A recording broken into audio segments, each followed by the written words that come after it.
How's it going? Let's see. Play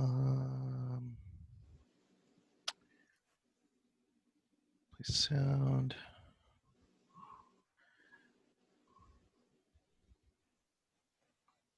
Hey, everybody. Just real quick for anybody who's kind of joining in, just as a heads up to you guys, we have you guys on mute right now, so just heads up on that. Hey, everyone. Hey, Carlos. Can you guys can hear me okay? Okay. Perfect. Just mute. Yeah, I can hear you fine. Perfect. Perfect. I can hear you too, Carlos. Hopefully everybody else can hear you as well. Josh, I'm going to go ahead and make you co-host. So at that point, you will be able to do whatever I can do, right? And then I am going to ask you to unmute, sir.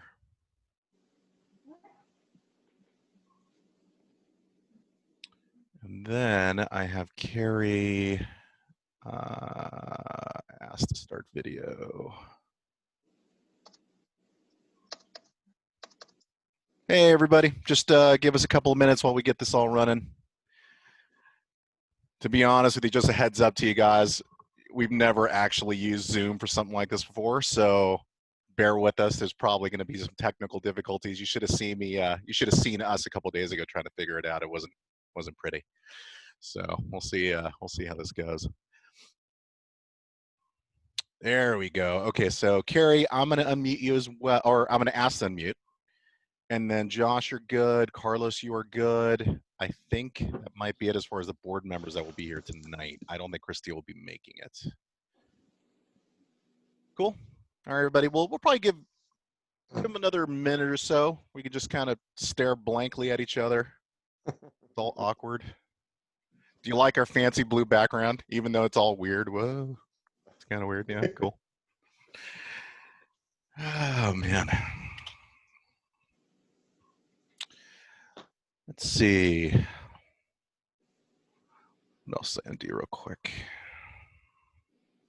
Hey, Josh, real quick on your end, now that I made you co-host, you can see share screen. You can see everything, right? You're good to go? Yes, sir. Okay. Cool. It is recording. Just as a heads up, while we kind of wait, and we'll give it maybe 20 more seconds, heads up to you guys, we are going to be recording this session. Just want to make sure you guys are aware of that. We are going to post this on our website. We're probably going to post this on our YouTube site, so that way if any parents who couldn't make it tonight, they'll be able to kind of take a listen and see what's going on. So just heads up on that. So if you guys want to stay, video on, completely cool. If you guys want to go ahead and shut the video off, that's completely cool too. So up to you guys. All right, gang. I think that's about it. I mean, we're at 6:32. So everybody, welcome from all of us, all of the board members here at 1463. It has been a long time coming. It's been a good 7 to 8 months of, I remember all of us, in March were, February, March, we were stressing, getting everything ready to go for the spring season. And on the very, very first week, we're about to have opening day is when all of this craziness happened, right? And, that got unfortunately taken away. I think the only team that actually got a chance to play was Carlos's team, Carlos Torres, who's here as well.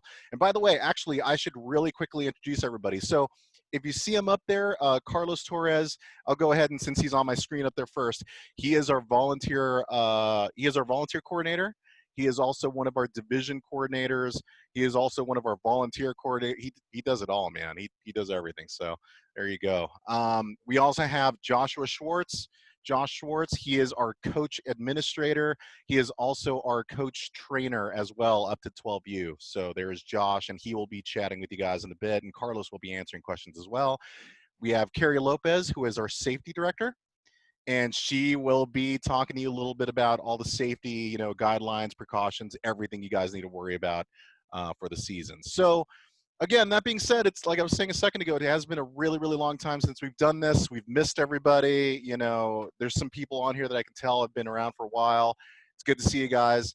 We look forward to the season. We know it's going to be different, as I'm sure a lot of you guys are aware of right now due to the, restrictions that are going on with youth sports, and actually something else I'm going to talk about in a little bit as far as, some of you I'm sure have heard about going up to the purple tier today, so that's a little interesting. But because of that, because of all that, we are unable, anybody, all youth sports around, basically California, they're unable to do any kind of competitive play. And that's where we're like, look, we got to get out there. We got to give the kids a chance to get out there, play, exercise. I know it's been a really, really long time. We know we can keep things incredibly safe, and we've done months and months of work to try to get that, try to get those precautions in place. So we're really confident about that. But yeah, it was just our chance to kind of develop something new, make sure we do something that's really, really fun, make sure we get the kids out there playing and doing their thing, right? So that's kind of where we're at. And what I'm going to do in a little bit is probably give Josh the floor, and he'll kind of give you guys a rundown of the skills development program. If some of you guys already saw the videos or the PowerPoint spreadsheets or whatever, it's basically going to be that information. There is some updates there, but for the most part, it's that. But we just want to make sure you guys were aware of it before Saturday. And then a few other things before I actually hand Josh the baton. So yeah, like I mentioned a second ago, the county of Riverside, as some of you probably know, has gone back up to the purple tier, right? And I was on the phone today with the city of Murrieta, and as far as the city of Murrieta is concerned, that's not really going to do much of anything to youth sports. If anything that was created for this skills development program was actually done months ago when it was the purple tier, when it was at that time already accepted. So this technically doesn't change anything. But of course, in the next few days, if anything changes, if for whatever reason, there's a new development, we'll make sure to, keep you guys posted. And then as far as how this is going to work, this meeting, just as a heads up to you guys again, in case some people just kind of jumped in, it is going to be recorded. We are going to have it on YouTube. So just in case, want to make sure you guys are aware of that. And number two, as far as like the Q&A portion of it all, what we're going to want to do is while Josh is doing his presentation on the skills development program, if you guys have any questions or concerns or anything, go ahead and just kind of, write them down, jot them down. What I'm going to do is make sure that you guys send those chat questions over to me. Once Josh is almost done with his presentation, I'm going to go ahead and turn the chat on so that way guys can start asking questions. And then when Josh is done, I'm going to go ahead and start asking those questions live. And then Josh, myself, Carrie, or Carlos can start answering those questions. Once we're done with the skills development, that's when we move on to Carrie. She'll provide you guys with an update on the safety development, or I'm sorry, with all the safety precautions and guidelines for the season. And it's going to be the same thing. We're going to wait for a little bit. Once she's getting close to being done, we're going to open up chat. You guys will be able to ask questions. I'll make sure to ask the questions, and then we'll answer them one by one. So that's kind of how this is going to work tonight, right? And I think that's kind of it. So Josh, if you wanted to take away and do the skills development program, that'd be great, man. Awesome. Thank you, Jaime, for the introduction. I'd like to start by thanking all of you parents for taking the time to be here with us. Looks like I see a couple of our coaches here too, so that's awesome. Really appreciate it. So I'm going to start by sharing my screen. There we go. Does everyone see that, Jaime? Is that good? That looks good. Yep. Perfect. And you guys can all still hear me, right? Mm-hmm. Yes. Cool beans. Thank you, Carrie White. I see all your hand gestures. That's awesome. Okay, so my name is Josh. As Jaime said, I'm the coach administrator here. We worked very hard over the previous months to get this program set up so we can get our kids back on the field, because that's definitely what we want to do, and this is how we have to do it now. So I want to start by saying that AYSO has a mission. AYSO's mission is to develop and deliver quality youth soccer programs which promote a fun family environment based on AYSO's 6 philosophies. And if you see the 6 philosophies, they're listed down here at the bottom. I'll just touch on them real quick. Everyone plays means just that. Everyone plays. There is a minimum amount of playing time for every player, whether you're good, bad, or in between. We make sure that all kids get the field time equally. Balanced teams doesn't really apply to this specific season, but under normal circumstances, we go out of our way. We have tryouts. We grade and rate the players based on their performance, and we even those players out based on their grades and ratings that we give them. So the idea is you don't have one team with a bunch of all-stars and one team with the opposite of that. Open registration is a really cool aspect of AYSO. That means you can register anywhere. Does not matter where you live. If you live in Los Angeles and you want to register here in Marietta, you can certainly do that. Um, that is an option. That's what open registration means. Positive coaching, that's pretty self-explanatory. All of our coaches should focus on positivity. Getting angry, yelling, negative comments, things like that are a no-no. None of our coaches are taught that. And if you do experience that and have an issue with it, make sure you address it with that coach or with myself or Carlos or any one of us for that matter. And we will make sure it gets addressed. Good sportsmanship, right along there with positive coaching. We promote good sportsmanship like a lot. We give sportsmanship awards to our players. We recognize them when they do something great. And we definitely want to stick to that. All of our coaches should be adhering to that and definitely promoting and being an example of good sportsmanship. Player development, that's a big one, especially for this season, because that's basically all we're going to be able to do this season. There will be no competitive games, no competitive matches in the sense of what you would think of a normal soccer match would be. Our whole 7 weeks is going to be about player development, skills development, working on specific things, footwork, dribbling, ball control, so on and so on. So there's our 6 philosophies for AYSO, very important to AYSO and our region. Oops, a little bit too far. So real quick, program introduction. Like I said, this is our skill development program. We've been hard at work. Our goals this season is to develop our players technically and tactically. We're going to teach them skills and soccer psychology.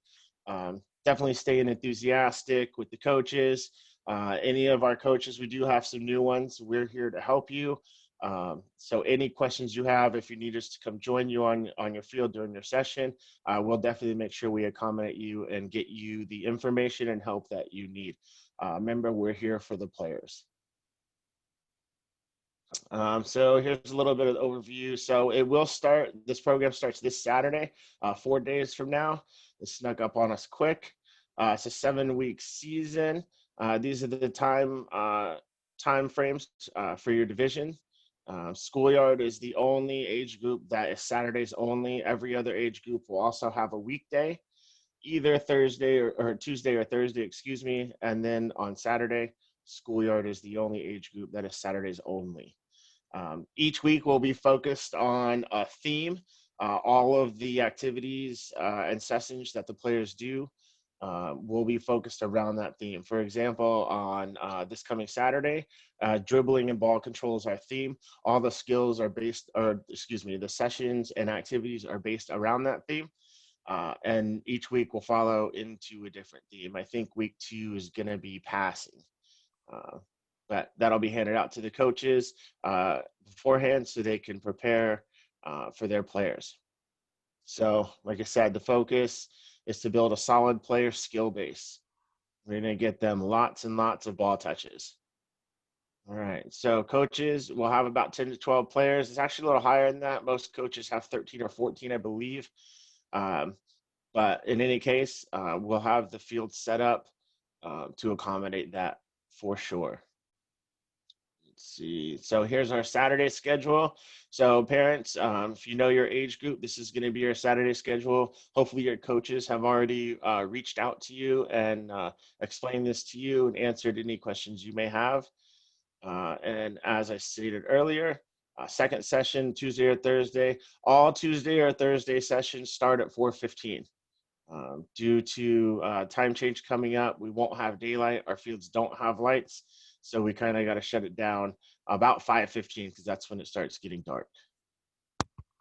By the way, sorry, Josh, real quick, sorry to interrupt. No, go for it. So just as a quick heads up, you guys, so number one, like Josh was saying a second ago, your coaches should have reached out to you guys and just kind of giving you guys a heads up as far as like your weekdays, you know, whether you're Tuesday or Thursday or whatever the case. If they definitely haven't by end of night tonight, Make sure to let Josh know, let us know. Feel free to email us or go to our website, info@aysoregion1463.org. A lot of our info is up there, so you should be able to find it. But what I really want to say was a lot of the information as far as your time frames, when you're supposed to be on the field, like the 4:15, and where you're supposed to be, that stuff has now been posted on the website. So if you were to go to our website and you were to click one of the main banners for skills development, that information is all in there for you. So just a heads up to you guys. Perfect. Thank you, Jaime. And also this whole PowerPoint that I'm showing you is also there, along with, it's actually a lot more slides. This is kind of a slimmed down version of it that we created to present to the parents tonight. So just so you guys know that the designs for our sessions and our activities that we're doing, we didn't just like pull them out of a hat. These sessions or drills, if you will, they have been pulled from a series of different resources from AYSO National. We've also used a lot of our experience. We've gone through soccer websites, and that's how we've put all this together. So as I said before, though, passing, shooting, dribbling, themes like that's going to be the weekly theme as we progress through the season. So here's a cool image of how our fields are set up. This will be the same every week on Tuesdays, Thursdays, and Saturdays. This does not change. Field 1 is the furthest field from the gate when you walk in. Field 2 is right in the middle.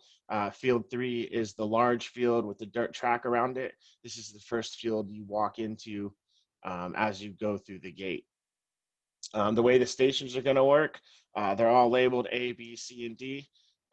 So if your coach starts at station A on Saturday, this is the quadrant you're going to be in of the field. The fields are divided into 4 quadrants. Lines are painted on them. And so when you show up, station A, field 3, you'll be right here. Okay. And that shouldn't change throughout the season. So where are we at? Remember to write down any questions you guys have as I go through, and once I get towards the end, we'll start answering any questions that come up. And you know what? If you guys want, the more I think about it, because the way we have it set, Josh, is that the messages come to you and me for the most part. If Okay. you guys want to go ahead and start going into the chat and just whatever you think of, go ahead and jot down. We'll get to them one by one when it's time for the Q&A side of things. Perfect. Thanks, Jaime. So depending on your age group, older kids have longer training sessions. But in general, roundabout, each station will be about 10 minutes, give or take, depending on your age group. So you spend 10 minutes in station A, then the kids would grab all their stuff, move to station B, and so on until their session is over. These are some examples of some of the drills that we have designed. It doesn't really work too well without graphics, but if you wanted to take the time and read these, they do make sense. This is just some examples, and your children will probably be doing these activities throughout the season at some point. And by the way, to Josh's point, as far as the stations are concerned, I mean, the whole idea about this is we didn't want to make it a situation where the kids are just set in one location and they're there the entire hour, right? I mean, we could still get a lot of good development out of that, which is, that's fine. But what we really wanted to do is make it feel more dynamic, right? So every single station, like Josh was mentioning, is going to have its own kind of unique aspect to the theme. So if it's like dribbling this week, it's each quadrant is going to have its own little setup, right? And then at some point in time, one of our master coaches or senior coaches is going to blow the whistle and be like, okay, time to swap, right? And now all the groups in like clockwork will go to the next station, and then now they got to do that, right? So we're constantly dynamically moving kids around, so that way it's it's a bit more engaging and a bit more fun. Perfect. Thank you, Jaime. All right. Once again, if you need more time on any of these slides, if you really want to read this and study it or whatever, you're more than welcome to. All of our training plans, as well as this slideshow, is on our website, AYSO 1463. So as we go through our Saturdays, the last few minutes, like I said, also depends on age group and the drills that we're doing, how much time is needed for a competition. But the idea is the players will um, do the activities during the week and then do the beginning portion of their Saturday session of the same activities.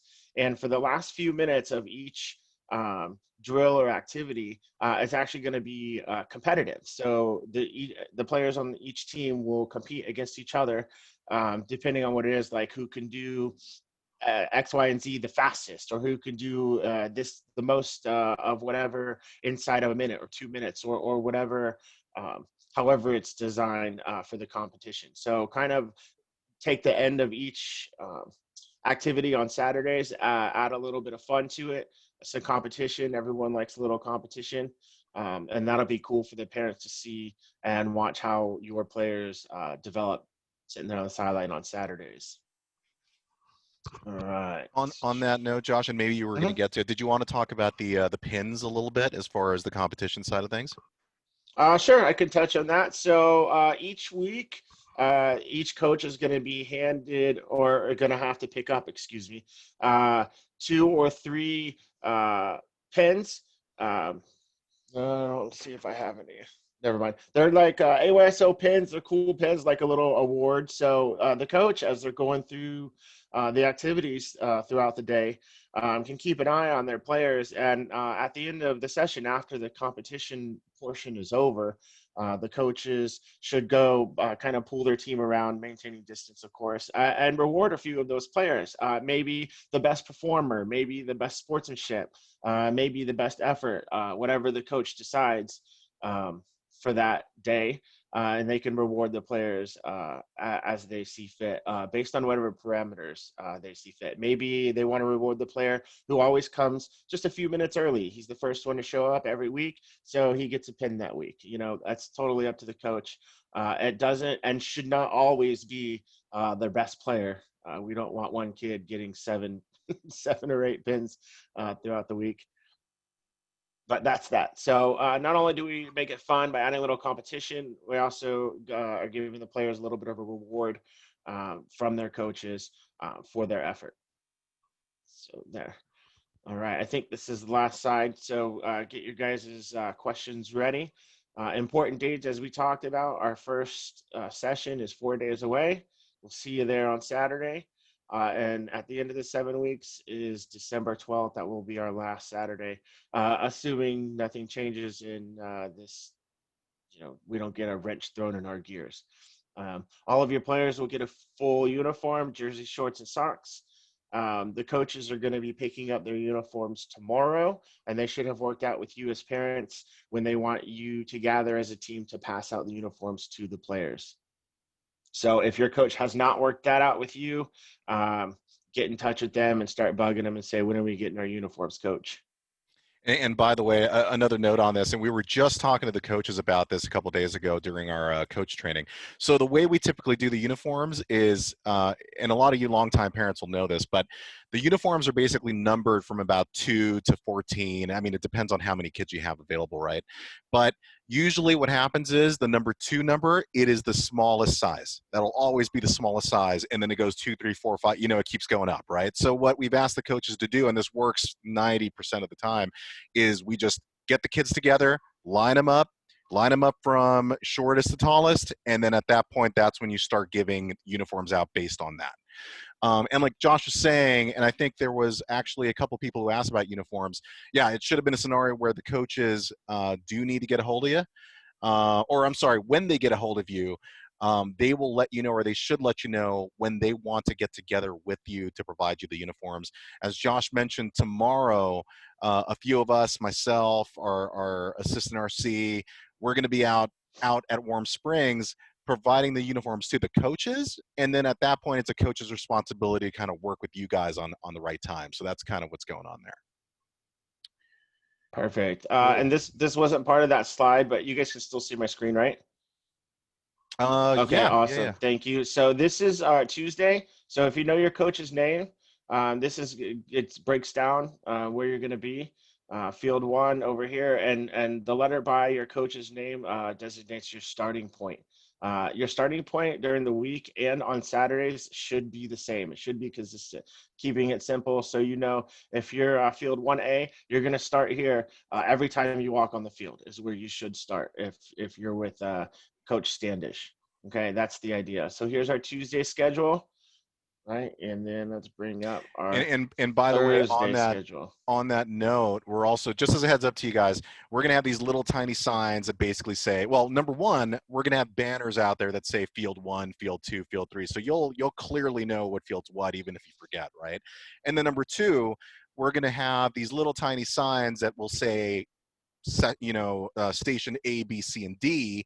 And on top of that, one of our board members actually went ahead and did like this giant stencil type thing for A, B, C, and D that we're going to spray paint on, on the grass. So that'll make it really easy for you guys to spot. Perfect. And so here's Thursday. Thursday is going to be a much quieter day than Tuesday. So I can't wait for Tuesdays. It's going to be fun. But so there you go. Once again, these are also on the website. So if I moved too fast or took it off the screen too soon, hit up our website. All of this information is right there. So with that, um, thank you. And is it Carrie's turn, or are you going to take it over, Hunter? No, I think I'm going to take over a little bit. You might answer a question or two. We don't have a tremendous amount of questions, but we'll take care of a few here. So we got a question basically asking about the uniforms. As mentioned before, they're picking them up tomorrow. Coaches are, and they will work with you on when that's happening. Right? We mentioned to the coaches on Saturday, if it's a scenario where they want you guys to just be there tomorrow night, and do it then, that's fine too. We let them know that's okay too, right? So they'll work with you on it. Well, kids have to practice masked. So we're going to go into that a little bit with Carrie, but I'll go ahead and answer. The answer is no. So when we're out walking around the fields, when everybody, and that includes board members, volunteers, coaches, and also players, we all do have to wear masks out there, especially now that we've gone back to purple tier. They're going to be a little bit harsher on it now with us. However, it's really important to us that the kids, I mean, they need to be able to running around, they're huffing and puffing out there. They need to be able to properly breathe, right? So when they're out there in the field practicing, no masks. But keep in mind, if you want them to have masks, that's okay. That's okay too. As parents and guardians, that's your guys' choice. So if you want them to have masks out there, that's okay. So let me go into the next ones. Do the kids stay with their coach for each section of the field? The answer is yes. I don't know if Josh, if you want to elaborate a little bit on that, but the answer is yes. They basically stay with their same coach as they're going from station to station. Their coach is their coach for the season. That will not change. And great meeting so far. Why? Thank you. Thank you. Um, Who was that? They're getting a free soccer ball. Who was it? I think it says, "Oh, it's my name." Oh, wow. Okay, and then it says, "Will there be any photos this year?" Of course. I mean, honestly, guys, just a heads up. I'm usually the guy that's walking around with my phone, taking pictures, and then I post on Facebook, usually Saturday afternoon, Saturday late evening, Sunday. So there's going to be a ton of pictures out there. So you'll absolutely see a lot of social media stuff going on. And I'm Perfect. seeing Liliana saying, my daughter is in 10U and have not received a call from her coach. Okay, so let me jot that down, and we will try to figure it out for you and get in contact with you. To a side note for that, tell that parent, or I'm sure they can hear me. Check your email. A lot of coaches have been emailing, um, and so check your email, check your junk mail, your spam folder, things like that. It's quite possible a coach has tried to reach out, uh, but in one way or another, we'll get to the bottom of it. So. Gotcha. Cool. Let's see. Oh, team photos. I'm sorry. See, I was already the parent was actually asking about team photos, and I took it like, are we gonna have photos on social media? Of course we are. Okay, so we got to work that out a little bit. So the answer right now is no. I think there's definitely a concern about, and you'll hear this when Carrie talks in a second. you know, in years past, we would have photo vendors out there, we would have food vendors, we would have like, we would try to make it really, really fun and grand. But this time around, it's incredibly important to the city, the county, to us that we kind of keep and restrict the number of people that are on the field at one time kind of low, right? And that's where the pictures, that kind of gets a little murky. But the one thing I will say is we are behind the scenes talking about this a little bit in terms of like maybe having them out there, and it could be a scenario where we have them out there, and if you guys want to do it, you can. But anyway, to make a long story short, we're talking about it, discussing. If we plan on doing something, we will absolutely let you know. Perfect. Cool. Oh, let's see. On that question, Daniel, as far as COVID, I will let Carrie talk about that once she's done with her side of things. So okay. So if anything, I mean, feel free again, guys. If you guys want to ask more questions, that's completely okay. I'm going to go ahead and pass the baton to Carrie, and she can go ahead and talk about all of the new safety guidelines. Oh, what's up, Josh? Sorry, one second. I actually had a question sent to me, and I figured I'd just talk about it with everyone because Sure. it's very possible that more parents have the same question. The question was, my son is 10 years old, but he's placed in a 12U team. Is that correct? Yes, that is correct. 12U generally consists of 10 and 11-year-olds. 10U is 8 and 9-year-olds. That's how the system works. Of course, there's a few idiosyncrasies or different situations where it's not that simple. But for the most part, yes, 10 and 11-year-olds are on 12U soccer team. Yeah, it's kind of funny. I remember when I first started with this whole thing 7, 8 years ago, and I kept thinking of 8U and 10U and 12U. My brain just immediately went to, if it's 8U, then it must mean 8, 9, and then 10, 10, 11, like it goes upwards. But instead, it's actually backwards, where if it's, you know, like Josh was just saying a second ago, if it's 10U, 8, 9, 8U, 6, 7. So that's kind of how it works, just like Josh was saying. Cool. Perfect. Good to go, Josh? Yes, sir. Thank you. No worries. All right, Carrie, you're up. You're on mute. Okay, I'm going to ask you to unmute. $5. Here you go. Good. All right. Hi, everybody. I'm Carrie Lopez. I'm the safety director for our region. And I'm going to make this as brief as possible, but I want you to understand kind of how it'll flow for COVID policies. But before I jump into that, I just want to familiarize you with our heat and rain policy, just in case you're not aware. We probably won't be dealing with the heat as much since we're so late in the season. But for both heat and rain, AYSO will continue to play. We don't have an issue playing in the heat or the rain. We add water breaks, and you know, we can extend some grace there with time for breaks in the heat and additional water breaks, like I said. So we make sure that the players stay cool and that they're getting what they need, but we won't cancel for that. As we go into the winter season, rain might be an issue for us. And again, we would gladly play in the rain. Playing in the rain is a blast. I'm from the Midwest, so we played in snow up to our knees, and you know, that was a lot of fun. But out here, usually the city, if they see a drop of rain in the sky, will let us know that they're going to go ahead and close the parks. So it doesn't come from us necessarily at AYSO. That's the city's call, and that they close the fields. And we'll leave those open as long as we can. So on a day that looks cloudy or whatever, if you will hear from your coaches as soon as we know that anything is canceled. So if you haven't heard from anyone, then assume that it is on. I think we update the website as soon as we make that call as well, if we hear from the city that we need to.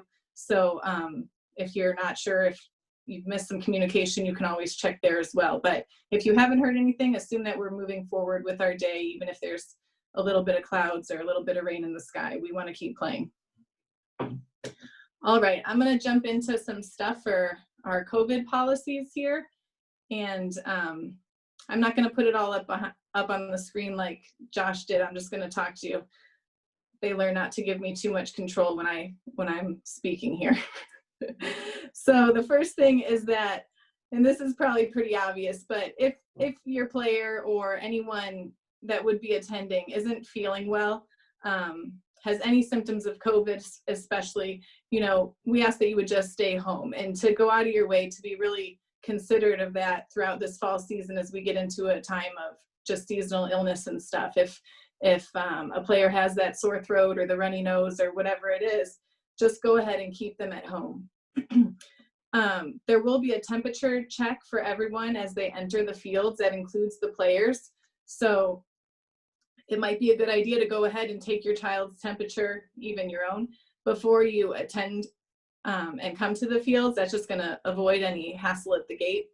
Should someone need to run half a mile to get to the fields and show up a little too warm, we'll give you an opportunity to go ahead and stand to the side and try to cool down your body temp and take your temperature again. So it's not just going to be one shot and we ask you to leave, but if your core temperature there seems to be too high, we will ask you to head on home and get the rest that you need.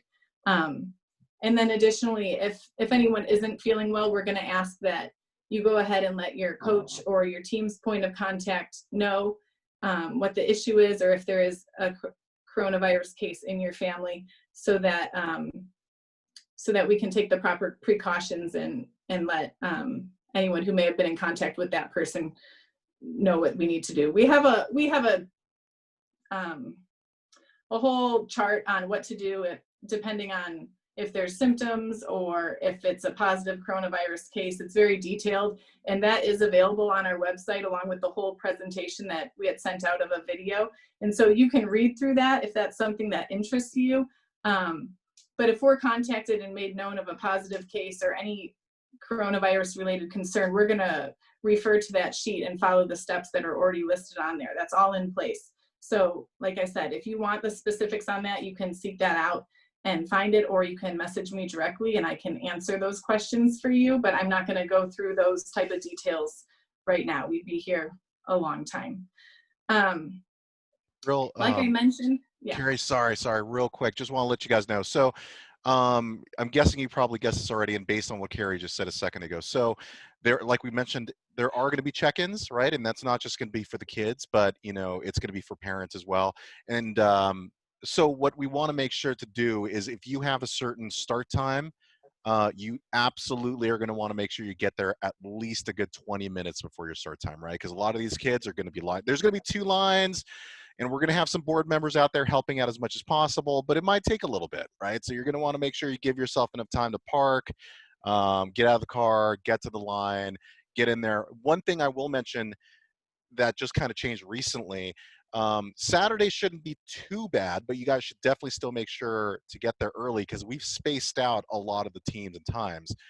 Tuesday is potentially going to be a problem because everybody has to get there at 4:15, and we, as you saw in that chart a second ago from Josh, there are going to be a lot of teams on that Tuesday, right? So if you have a Tuesday date, make sure you give yourself some time. We will do our absolute best to get more board members out there to kind of do what we got to do, but just heads up on that.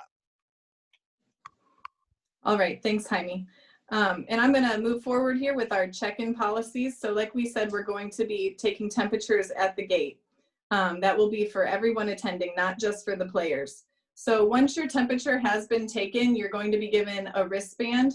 And when you have that wristband, you're kind of set for the day. So if you have multiple players coming and going, or you're going to the restroom or back to your car or whatever it may be, as you go in and out, you're fine to leave and then come back in as soon as we've taken your temperature for that day. And then an additional note regarding check-in, and this will probably mostly come into play on those Tuesdays when the fields are a little more crowded. If someone's being dropped off or picked up and they're waiting for a parent with a vehicle, we don't want all that congestion of players waiting right at the gate where we're trying to line people up and take temperatures and keep people socially distanced. So we're asking that if someone is being dropped off or waiting for a pickup from a car, that they stay closer to the baseball fields and the bleachers and bathrooms over there. There's a lot more room for people to spread out there, and then it'll avoid that congested area there right in front of the gate. Jaime already mentioned my next point, which is masks. So masks are going to be required on the fields for all attendees. That's coaches, volunteers, and parents. But like he said, so players should arrive at the fields with the mask for their check-in. They should have their mask on before, while they're waiting for their session to start. And then again, when their session ends, they should go ahead and put their mask back on as they're leaving the field or talking to friends or whatever it might be on their way out. But they can go ahead and remove those when the time comes for their session to start. We definitely don't want them to have that added limitation there. And like Jaime also mentioned, if you want your son or daughter to keep their mask on, they can certainly do that. The next thing that we're trying to do is to limit our shared contact surfaces at the fields. And so really the best thing to do as a parent here is to make sure that your child comes fully prepared for their session. We don't want to be sharing any balls, goalie gloves, jerseys, water. We want to make sure every child has all of that with them, everything that they'll need. So make sure when you're at home that your child has everything prepared for their session. And then we're going to ask that you sanitize all that equipment frequently. You'll want to sanitize their balls and their cleats and their shin guards before each session. Also make sure you're washing their clothes between their sessions. That's probably really obvious if you have teenagers, but maybe if your kids are little and they don't sweat so much yet, that might not be as convenient or as necessary, but make sure that you're washing those clothes between each session just for the sake of getting all those germs off. And then make sure that water bottles are labeled, make sure that everyone has plenty to drink. And even if they're just coming with a disposable plastic water bottle, make sure that it has their name on it with a Sharpie or whatever so that it doesn't end up getting shared with someone else at the fields. We will be asking everyone to social distance. So there are a few different policies that we have in place for that. Our real goal is, like Jaime mentioned, I think, is to control the attendance numbers on the fields, as well as to keep everyone spread out and distanced. So when it comes to the weeknight sessions, we are asking that parents stay in their vehicles. If you have a younger child that needs to be walked out to the fields to join their coach, you can certainly do that, but then we would ask that you return to their vehicles. Now, if your child's very young, 6U and under, you can remain out on the fields with them. But beyond that, we're asking people to return to their car. Like Jaime mentioned, we're going to try to have plenty of people out there checking people in, making sure that the check-in procedure goes smoothly, but we definitely won't have the number of volunteers on a weeknight that we would on a Saturday. And so we need to make sure that those attendance numbers stay low so that it's manageable. We can make sure that all the policies are being followed by players and attendees, and we just need your help doing that. So we initially were going to have parents stay in their cars during both the weeknight and the Saturday session, but we know that it's important to get you guys out there and that it's a lot more fun for the kids when their parents can come as well. So we do want you to attend on Saturdays, but that attendance needs to be limited as well. We have to keep our numbers down at the fields. That's our agreement with the city in order to use the facilities. So we need to limit per child. It needs to be a 2 adult maximum limit there. And we don't really want the siblings attending. If you have siblings with you, we recommend just staying in the car during that session. Hopefully, you can arrange to leave them at home most of the time or whatever it may be. But we'd prefer to just have 1 to 2 parents, or if it's a grandparent, whatever it might be, adults out on the field attending with the children. And then you'll see when you arrive at the fields that we have an orange line, a perimeter marked around the field. And so that orange line is for the parents to stay behind, just to make sure that as the parents are waiting, or as the players are waiting on the sideline and stuff, there's still plenty of distance between them and other parents. And then an additional note, like Jaime and Josh were mentioning, throughout the different sessions, the players are going to move between these different quadrants on the field. And so when you drop off your player or arrive with your player, they're going to put their stuff down along the sideline on a yellow cone that's spaced out from the other players. And that's kind of like their home base for that quadrant. And then when their time in that quadrant is up, they'll move to their next quadrant. So our suggestion for parents, because we don't want parents moving with their children around the fields, it would be a lot of commotion and very chaotic. So our suggestion is that you actually look at the field in a counterclockwise pattern and go to the, if you're looking at it counterclockwise, go to the quadrant that would be directly before the one that your child starts in. So if your child is starting in quadrant A, it would be best to place your chair by quadrant D, because that's where your player is going to end.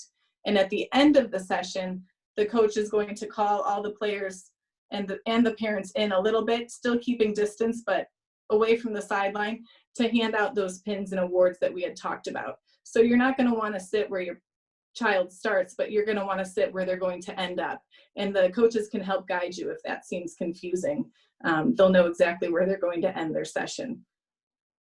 And then, let me see, a couple other things that will feel different during this season, and I'm almost done, is just that at the end of each session, like we said, the coaches will be rewarding the players, but when we come to the end, while we do want to celebrate the kids, there won't be any sort of cheering tunnels or anything like that that our parents normally do.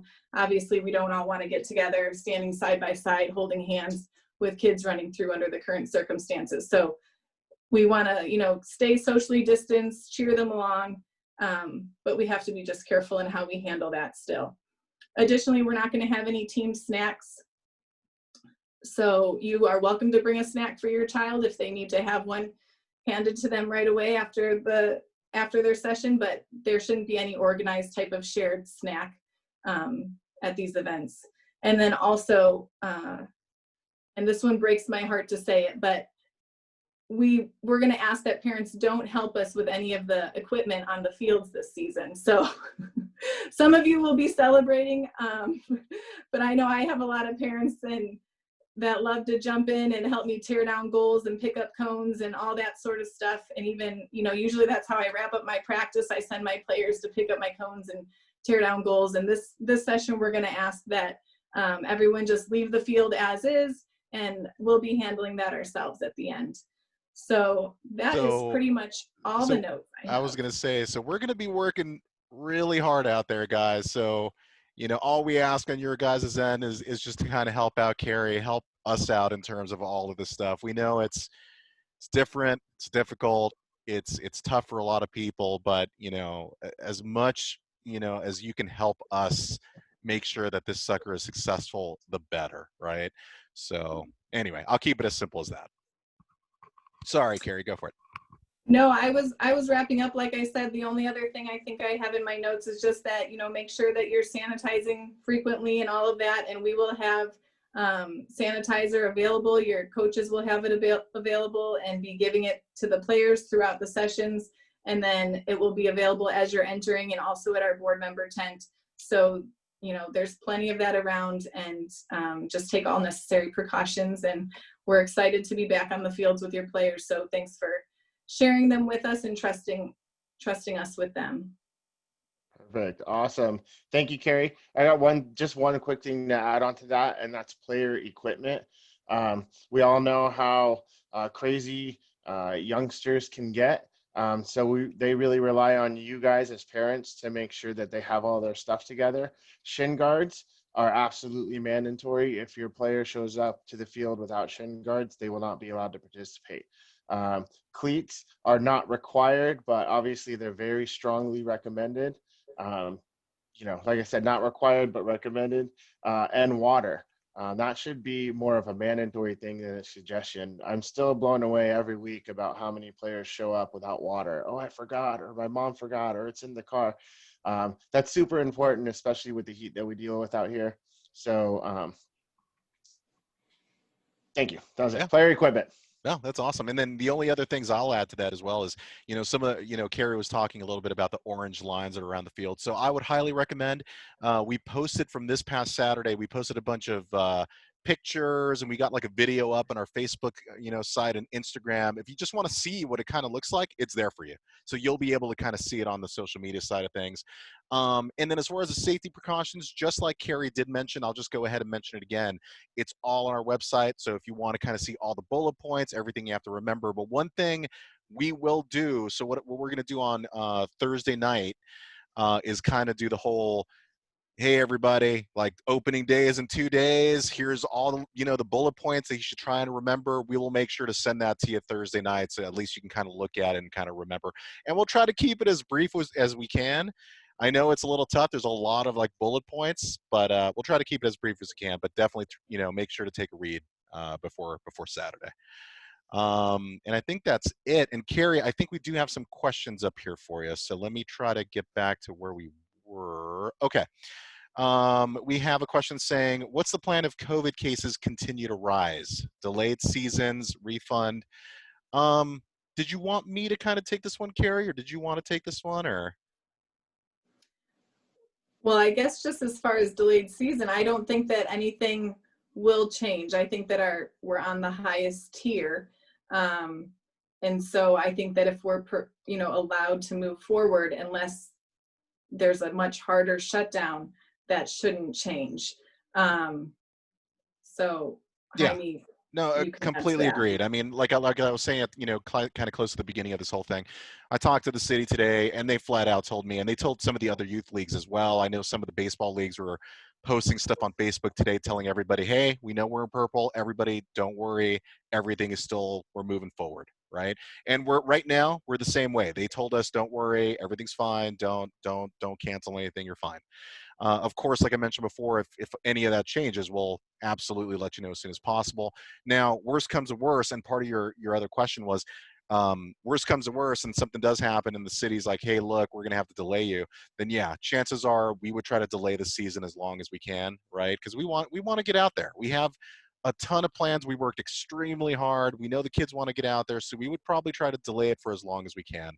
And if for whatever reason the delay is just far too long, then we'll kind of have to discuss internally what the plans are there and just kind of communicate that with you at a later time. So let me keep going here. Will parents be able to watch the practice? Carrie already answered that, but yeah, basically the answer is on weekdays, make sure that, yeah, you can drop them off, but after that you leave. But on Saturdays, maximum of 2 parents. Let's see, next up, are we able to pick up the wristbands for all of our players at once, or do we need to get in line before each practice?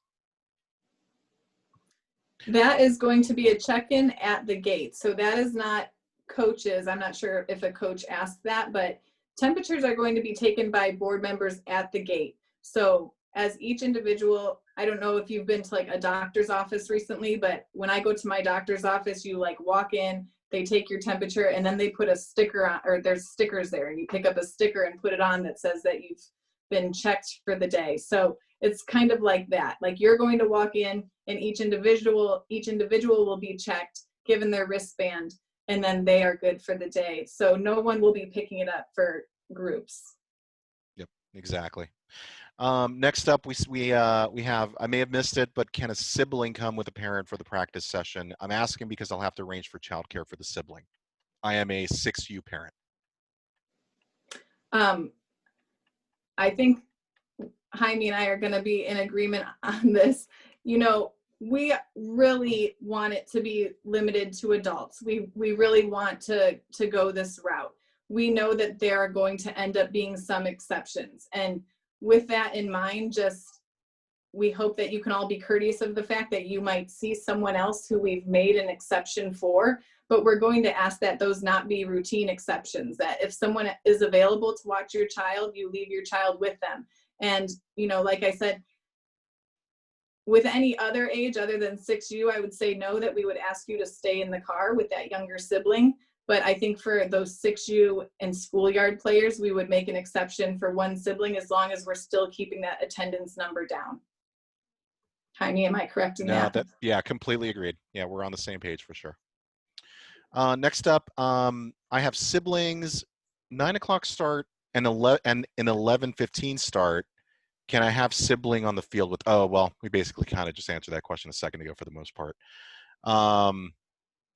Can we have siblings on the field with us since they have a 9? No, I mean, again, it's kind of a scenario of, again, guys, even for us as board members as well, I'm in the same boat, right? Like I have another child who will not be playing AYSO soccer.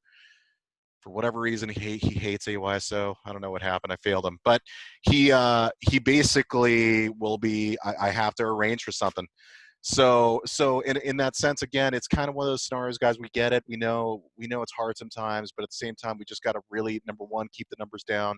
Number two, it's also that big concern if we start allowing too many of the parents to bring their sibling or their children, the siblings, then all of a sudden the kids, what do they want to do? They usually don't want to just sit in place and stay there. They want to get up, they want to run, they want to go hang out with buddies, they want to, they get together. And that even just started happening on Saturday with our kids there too. We had to kind of tell them, hey, you guys got to spread out. So a lot of that stuff, I mean, again, it's not necessarily from AYSO, but it really comes down from the city saying, you guys really, really have to limit that big time for you to use the And fields. I'll jump onto that too, because I have one of these younger players. I have a 6U player, and I also have the older siblings as well. And so, like Jaime said, as board members, we're trying to follow this too, and it will be challenging for our own family to coordinate this. And so, in that light, I feel comfortable asking you to make the same type of sacrifice. We're going to be out there as board members all day on Saturday, and my kids are going to have to come early with me, and then when their little brother's playing that they want to watch, they're going to be asked to leave the fields and go sit in the car or not be there. So I know it's inconvenient, and I know it's not, ideal, but just know that we're making those same sacrifices with you. And it is what it is right now in this time period. So, hopefully it'll be different in 2021. Yeah, absolutely. Next up we have, is there a reason that the weekday practice schedules weren't more balanced between Tuesdays and Thursdays so that attendance numbers, congestions could have been minimized? I could potentially answer that. Carlos, did you want to kind of take a crack at that one on your end? Do I need to unmute you? Yeah, okay. Again, just as a reminder, Carlos is our volunteer coordinator, and he's the one that kind of talks to all the coaches, referees, all the volunteers in our region. Hey guys, so like I said, my name is Carlos. So to answer that question quickly, it's hard for the coaches because of work, and obviously because of daylight savings times. It was hard just to pick like one day, whether it be Tuesday or it be Thursday. But because of work, we tried to accommodate as much as we could with the coaches. Unfortunately, a lot of them could only make it on Tuesday. We did have a problem with only having so many people on Tuesday, but again, they're volunteering their time. We can't necessarily ask them to like switch their work schedules completely around just to make it on, let's say, move it over to Thursday and stuff like that. So, but to answer that question, we tried. I know Jaime tried. He was not happy with me. I told him that these coaches pick more Tuesdays than Thursdays. I tried to convince him, but either that or we had to find other coaches, right? So, right, we try to work with them. Yeah.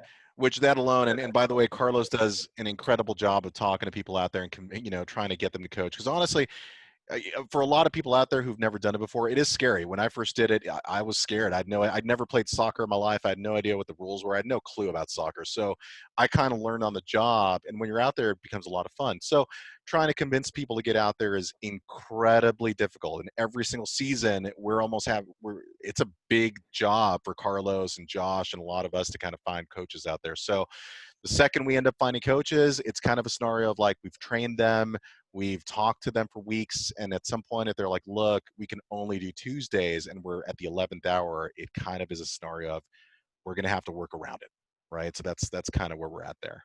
And Jaime, I'd like to jump in and just add that it's not because of congestion on Tuesdays that these policies are in place for those practice nights. This was going to be this way for both days, and we're kind of making that exception for Saturdays, but this was already going to be in place for the practice nights regardless, even if it was an even split. We don't have as many board members in attendance on those evenings, and many of them aren't available on those evenings as well, and so that's more the reason for that. It doesn't really have to do with even the coaches scheduling there. That was already going to be set this way. No, it's valid. Awesome point. Thanks, Carrie. Okay, next up, let's see. When are the parents able to watch on the field? So that's going to be on Saturdays. So during your Saturday sessions, like we were saying, maximum 2 parents or / guardians, you'll be able to be on the field to watch your children. Let's see, do we need to bring our own soccer balls? Yes, so every child absolutely needs to have their own soccer ball. And in case you don't have one quite yet and you need to know what size, because every division, well, not every division, but a lot of the divisions have different sizes, you can just go to the website, you can go to the main banner where it says welcome, it's a big giant welcome on it for skills development. Hit that, and within that site, you'll see what size soccer ball per division. So keep that in mind. Actually, Carlos, for whatever reason, I'm spacing out on it because I know 12U, 14U size 5, 14U, 16U size 5, 10U, 12U size 4, 8U and below size 3, correct? That is correct. You would think as RC I would know that, but it's okay. it happens. Okay. That kind of stuff is beneath you now. Yes, it is. All right, so let's see. Is there a okay. If my child is in 6U, I could stay with her during the weekday practice, correct? And then Carrie, correct. Yes, that's correct. We're never going to ask you to leave a 4 or 5-year-old alone on the field. Perfect. If there is a positive case, what is your plan to inform parents and conduct contact tracing?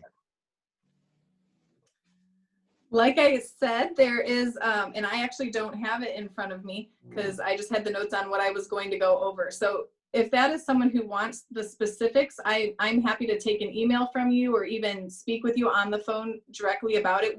But anyone can find it on our website. If you go into the safety information on there and scroll through the PowerPoint that's on there, it's at the end and it's like red and yellow and gray and white. And there's a big chart there that's like if a sibling is diagnosed with COVID and what steps we'll take from there, or if a player is, who exactly will be contacted, and if it's all there. It's very detailed and laid out, and Carlos Torres is the one who really helped us out with that. And so all that information's clearly planned ahead that you can go see it. But if someone else has a more specific question, then I would say email me at safety@aysoregion1463.org, or look, you can check it out on the website.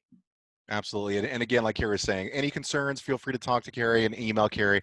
One of the things we had kind of mentioned, or one of the things we're going to want to make sure you do, if there are any concerns like that, you know, the first point of contact that really you should be concerned about is talking to your coaches, letting them know what's going on. And then your coaches are supposed to be responsible for directly contacting Carrie as well. But you can also contact Carrie as well too. You don't have to necessarily go that route. It's just another route for you to go. But like Carrie was saying, there is a good amount of info on that website. It's just again, a good amount of info, and you know, we'll be here for a while, but feel free to absolutely read that. All of you should. If you haven't already, please make sure to read that information. It's going to be pretty important. Okay, so let me move on. So on weekdays, parents have to wait outside of the fence area. Correct. Yes. In your car, or you can be outside of the fence area. That's fine. Like we mentioned before, though, if you're 6U and, you know, well, yeah, if you're 6U, you can go ahead and stay in the field, but outside the fence area for weekdays is correct. Let's see. Are you encouraging parents to keep sick kids at home?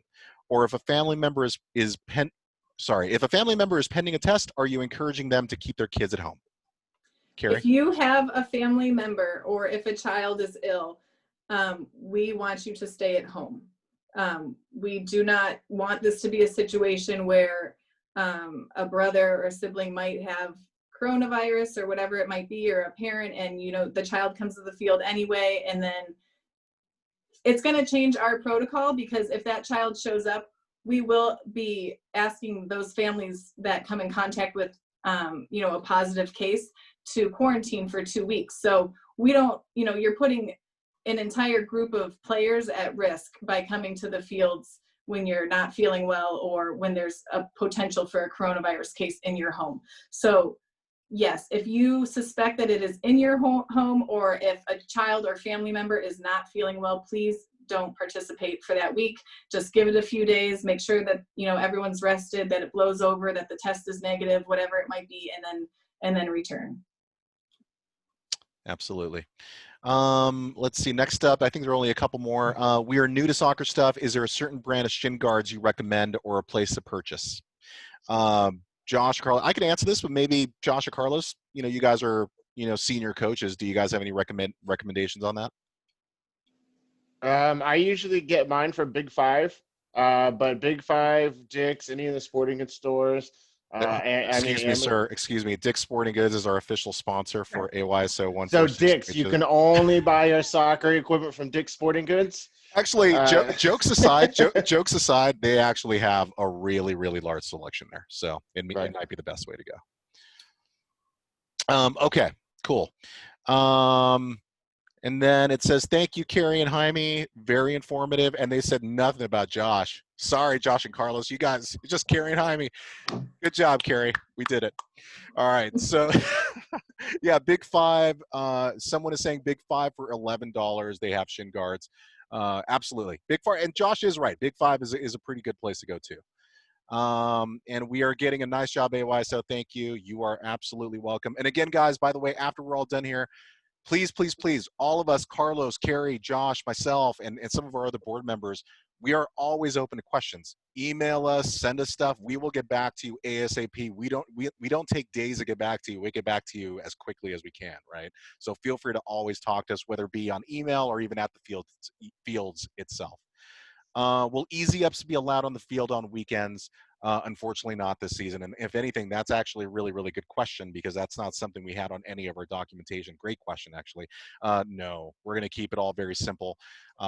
Again, we don't want it to feel like a scenario where we have too much stuff out there, or too many people out there, or feeling like, just a lot of equipment and a lot of things. That we want to keep this as slim as possible, right? And having too many easy ups up there will be a problem with that. But since there'll only be one or two of you, it'll be easy to just have an umbrella over both of you. There you go. That works. And then we got, thank you so much. We as parents appreciate you so much. Honestly, guys, thank you.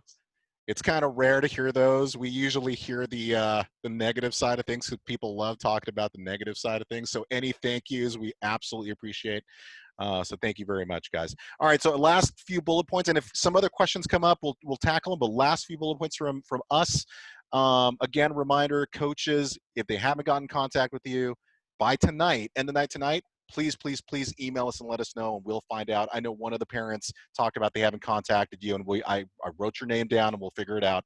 We're going to be doing a Halloween drawing contest, so we're going to have an image. Just a quick heads up, we'll put it on Facebook, we'll put it on Instagram. We're going to make it to where if your kids go ahead and take this piece of art and color and do their thing, we're going to have maybe 2 or 3 winners that are probably going to win, like one of these hats right here, or a fancy sweatshirt with the actual logo on it. So that'll all be cool. We're going to announce that probably early next week. And what we're going to do, because one of the first questions I had is like, wait, we're going to have a bunch of people like giving us a ton of papers. What we're going to do instead is you guys do it at home, take a picture of it, send us the picture, and then that's when the board members will vote and figure all that stuff out. But we'll make that happen. Let's see what else. And actually, week 2 and week 3, just as a heads up to you guys, what we're going to do is we're going to probably have gear out there, like AYSO 1463 hats and sweatshirts and stuff that I just talked about a second ago. Because we know last season we did that for the very first time, and there were a lot of parents who bought things that, obviously their kids wanted to be a part of AYSO, and it worked really well. And to be honest with you guys, we use that. We're a nonprofit, right? Almost 90% of the money that you guys put into this, whenever you pay, gets spent. I mean, immediately. We use it for equipment and uniforms and trophies and medals and park fees and everything. We use it immediately. So a lot of the times when we do these kind of things, it's for fundraising purposes to help us, get even better equipment and get better uniforms and do some cooler stuff for you guys, right? So anyway, we'll be announcing that stuff soon as well. The last thing on my plate, and I'll leave it at this, and then I'll let Carlos and Carrie and Josh say any last words if they have any. As a reminder, if you haven't already, make sure you go to our Facebook site, make sure you go to our Instagram site, follow those, because we make sure to update those at the very least once a week with news and notes. So it's super important. If you want to know what's going on, those are probably the best places to go. We also make sure to send you guys an email blast every Wednesday or Thursday. If you're not receiving those email blasts, there's a problem going on there, and I would email us and let us know that you're not receiving them, and we'll find out what's going on. I think that's it. Carrie, Josh, Carlos, was there anything else you guys want to bring up before we go? All good to go? I just want to give a big shout out to all the parents that showed up and joined us this meeting. We had a fantastic turnout. I think we're somewhere in the 70 or 75 number range.